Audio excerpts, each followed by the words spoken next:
Welcome to my daily practice at Wendy Coad Art. If you find this video interesting or helpful, please consider subscribing to my channel and liking the video. Hi, my name is Wendy and I'm an artist. I've been an artist my whole life and I am excited to invite you into my studio and show you my art practice. I paint every day and I do acrylic on paper. I also do stencils. I draw. I organize my studio space. I do a lot of things. For me, art is about problem solving, so there's always little tricks and tools that I can share with you along the way. So, welcome. I'm so glad you're here. I'm in the midst of shifting from one series of paintings, which I just took down, to starting a new series. Beginnings are beginnings. Beginnings are very exciting. Beginnings are times when you take a chance, you make a mark. As soon as I make a mark, I have a problem. I have a problem because there's something in the middle of the picture plane, and there's going to be some kind of relationship within that.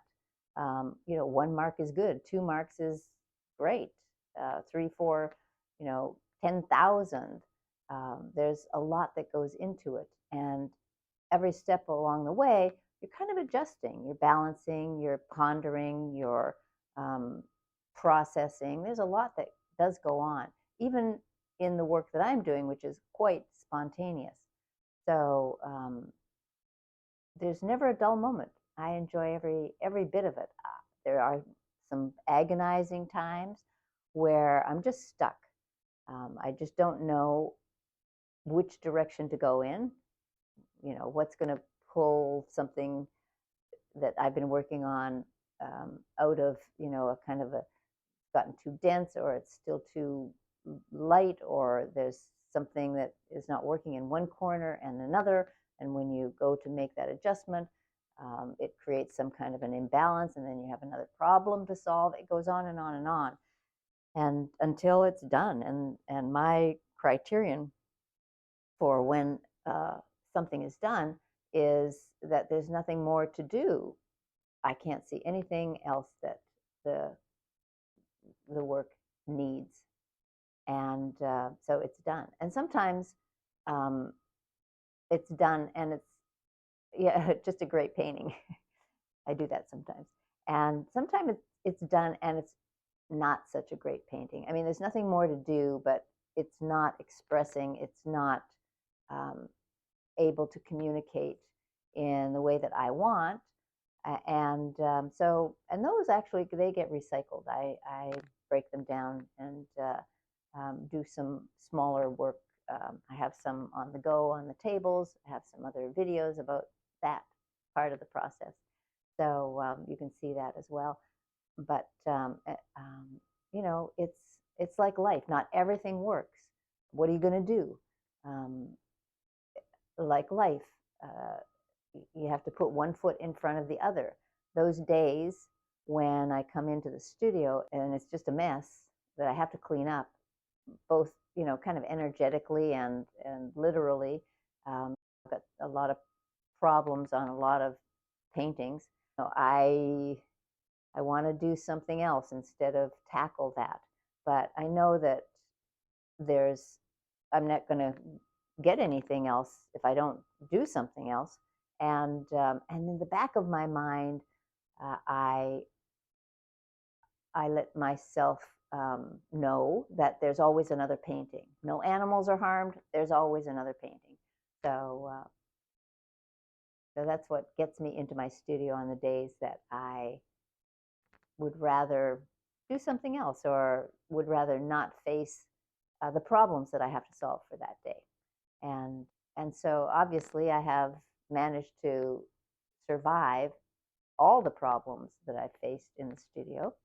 So how big of a deal can it be? It's really just talking to myself and building up the support and motivation to to get back into the struggle there. So every day is different.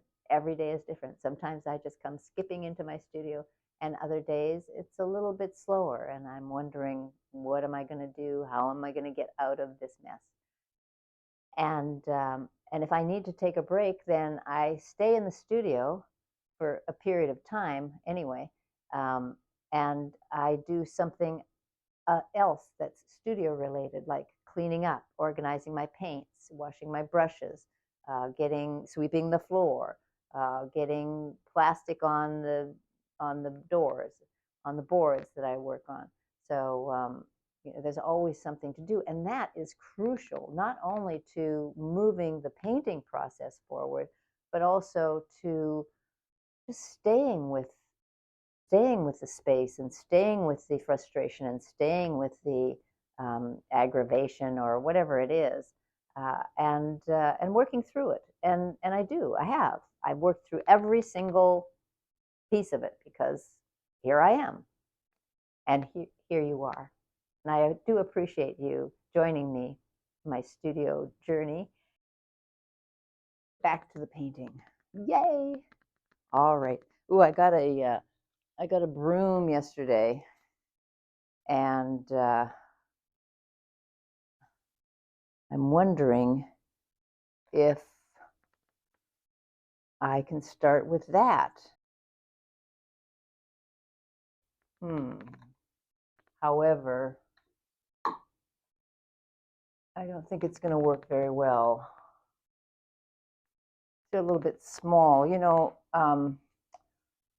it's, I mean, it's not impossible, but it's good to use the tools that match the surface.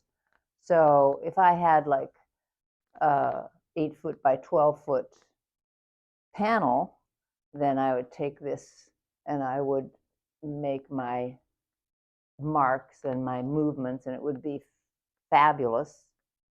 But these are small, these are quite small. So one brush stroke would cover the whole thing. And that's not my intention. I mean, it might work here, and I could certainly do long strokes, but I'm going to have to save the broom brush experience for another time. I could certainly use a brush, say this size, which is 4 inches. That'll work. In fact, why don't I do that? I like to put a little water on my brushes first.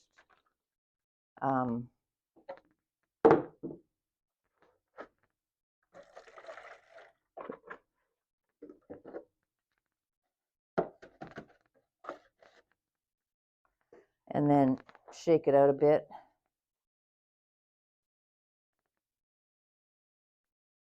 And open up the, ouch.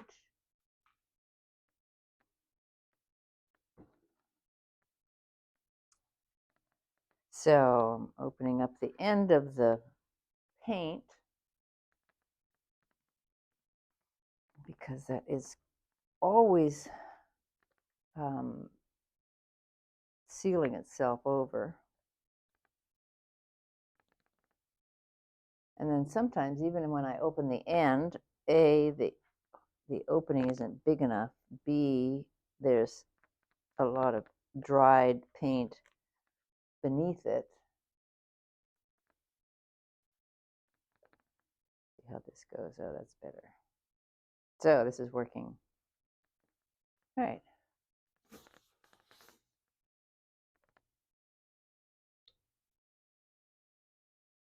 I am definitely going to need a lot of paint, though.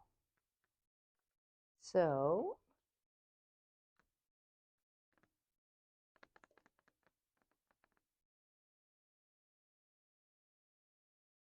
this viscosity is, oh, there we go.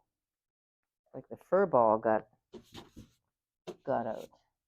So this viscosity is good for the squeegees, but not as good for this random 4-inch brush stroke. Try a few other things here.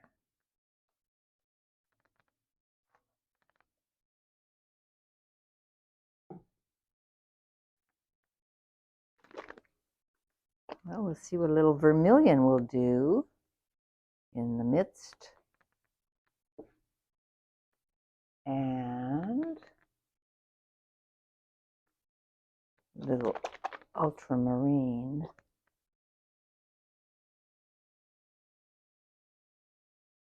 All right. Here we go.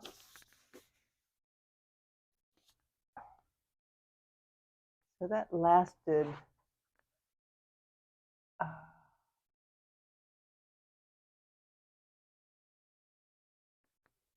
not very far.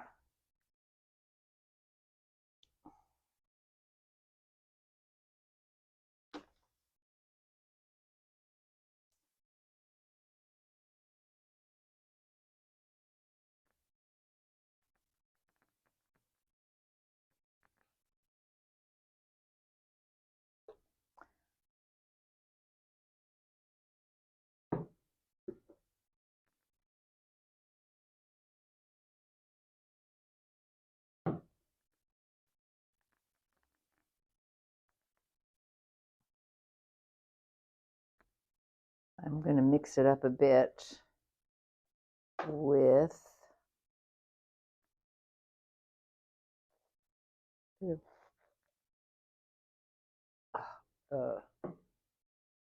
hotter pink. I love this. These last two where the paint had kind of been distributed, so it was just a little bit left. I love the marks that it made.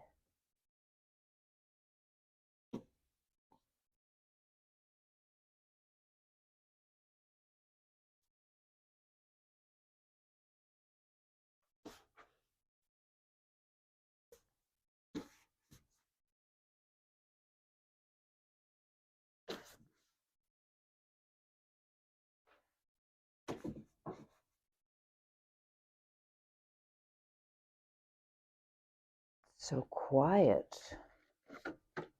while I'm painting. I'm going to move these two panels over because there's still plenty of paint. It's just like a pastel at this point.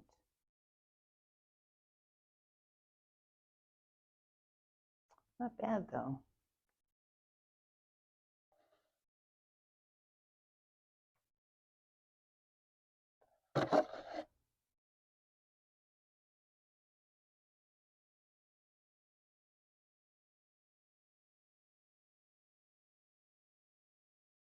All right.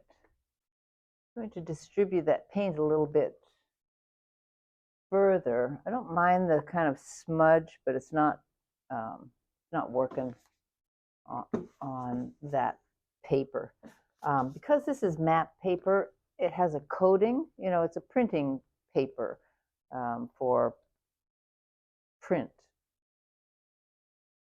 for industrial print, and you know, fine art papers sometimes can have a coating, but for the most part, the surface is based on the you know, the manufacturing of the paper, the process, and they have hot presses and cold presses, and that'll give you a different surface and a different absorption with the liquid mediums. So I'm off to a start.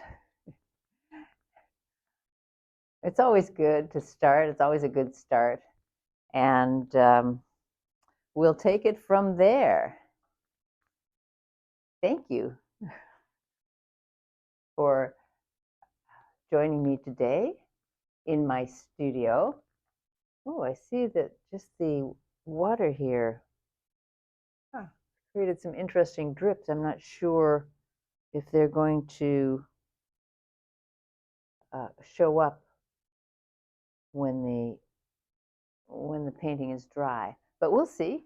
That's why there's tomorrow and the day after tomorrow, so we can see what happened a little more clearly from some of the activities that we did today. So I'm so happy that you are joining me today, and maybe other days too. I'll take you through my day-to-day as an artist, and I look forward to seeing you on the next tape. Thanks for being here.